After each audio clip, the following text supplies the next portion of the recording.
I'm Joshua Hanlon here at the Brick by Brick exhibit at the Museum of Science and Industry in Chicago, and I'm joined by Adam Reed Tucker, and he's going to tell me about the Golden Gate Bridge build over here. Yes, so the Golden Gate Bridge, and the first time I've ever worked with the color red before, so that was interesting. My process is I do research. I buy books, a ton of books, DVDs. I submerge myself in what it was like to be the engineer, the architect, the designer, and maybe even the tourist visiting the bridge. So my tagline has always been capturing the essence of a structure, okay? I'm a realist.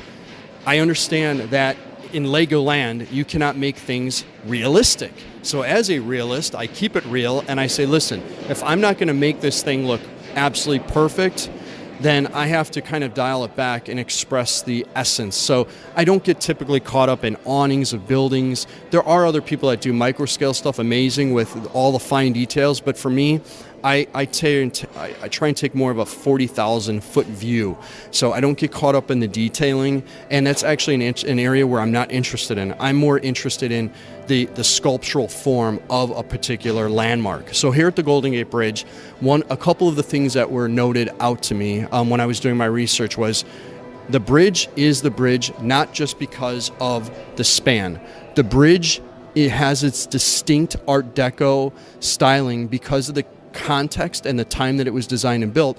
But if you look at the bridge, actually a third of it is preceding the bridge on the south anchorage and then also on the north anchorage. So I had to be researching the anchorage blocks that hold all of the weight.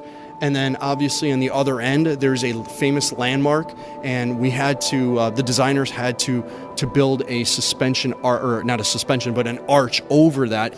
But when I was doing my research, I wanted to focus on the riveting of the bridge, because there wasn't a lot of welding done. It was all done with rivets. And so at scale, these rivets would be 3 feet wide, okay? Wow. But, well, I don't know, but pretty close, okay? But what I knew, your distance of viewing this was gonna be about 5 or 6 feet. And so I decided to use the studs on the plates to be my rivets, which is probably nothing new. I'm sure other AFOLs have done that before. But I overemphasized it, so someone who's not very familiar with Lego, the intended audience here being general public, when they look at it, they notice that it's rivets right away. And so that was one of my main focuses. And then the trusses here are all done, no tricks. You know, I think the proportions are odd. It's like 5 by 7, so that was kind of fun trying to figure out how to, you know, because Lego doesn't make a 1 by 7 or a 1 by 5. But the trusses all worked out really well. All of the cabling, I had to use red string. I did not want to use Lego cabling because the proportions were going to be too big for the vertical suspender cables versus the main cable, which is Technic brick, or beam, I should say, because a Technic brick, as we know, has studs. And I actually just learned this a couple of years ago, and a Technic beam is studless. So at any rate, if you will note, though, you will see that there are supports underneath the main spans. So this bridge actually does function on its own. It is supported. It turns out that when I first started doing this in my home, my hallway is only half as long.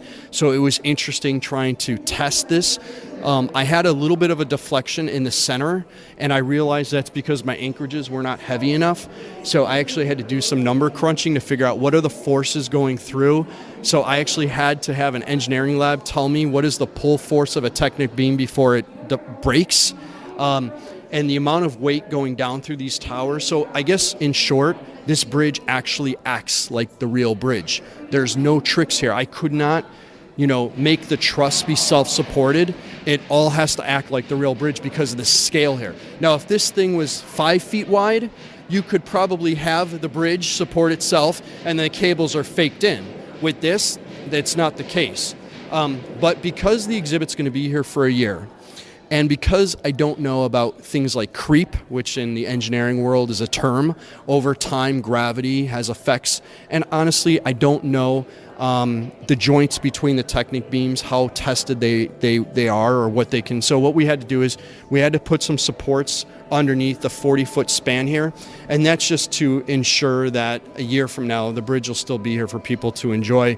But the purist in me wants everyone to know that yes, this does work, and we will have some signage calling that out, because I don't want people to think that it was an afterthought or that, oh, well, this is nice looking, but it doesn't stand on its own. So it's important for me to have an authentic experience, as many of us all do. And but I just wanted to call attention to that. So.